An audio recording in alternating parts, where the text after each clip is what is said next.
వీరయ్య బాబు మా నాన్నగారు అర్జెంట్ గా రమ్మన్నారు. వీరయ్య దొరగారు నేను రమ్మంటున్నారు. రమ్మంటున్నారా? పదయ్యా. అమ్మా ఏమైందమ్మా? అన్నయ్య మా సంటోడికి తల్లు ఇంత పెద్ద కురుపన్నయ్య. రాత్రంతా ఒకటి ఏడుపు శుద్ధి గాని రాన్నయ్య. మన తాత ఉన్నాడు కదమ్మా. ఆయనే నిన్ను అడగమన్నాడు, ఓసారి వచ్చి చూడనయ్యా. నువ్వు వెళ్ళి దొరగారితో వస్తానని చెప్పు. తమ్ముడు నువ్వు పదమ్మా. రాన్నయ్య. హాయ్. వచ్చాడా? రాలేదండి.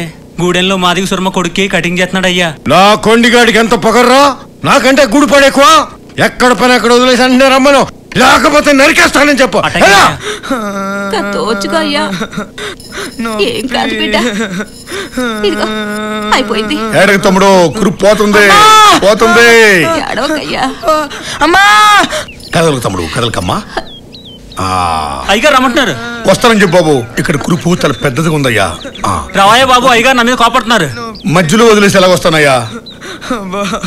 పని పూర్తి వస్తాను చెప్పు బాబు. వెళ్ళు తమ్ముడు వెళ్ళం. అట్టాగే. అయ్యా మధ్యలో పని ఆపేసి రానంటున్నాడండి. నా కొండి మధ్యలో పని ఆపేసి రాడా? మధ్యలోనే ఆపేసి ఉన్న బలంగా రమ్మని చెప్పు, లేకపోతే నిన్ను నరుకుతా. పసర పోస్తున్నానుగా కురుమాను పొద్దమ్మా. నువ్వు రావడం ఎంత మంచిదైందో. నా బిడ్డకు మందేశావు. ఊరుకోయ్యా. అయిపోయింది తమ్ముడు అయిపోయిందమ్మా. ఎడకమ్మా తమ్ముడు ఎడకో. అయ్యగారు పిలుస్తున్నారు. బాబు ఈ పని పూర్తిగా వచ్చింది, కొట్టుగాడేసి వచ్చేస్తాను చెప్పమ్మా. వెళ్ళమ్మా వెళ్ళు. రావయ్య బాబు, ఆయన పాములో లేచిపోతున్నారు. చెప్పు తమ్ముడు వస్తానని.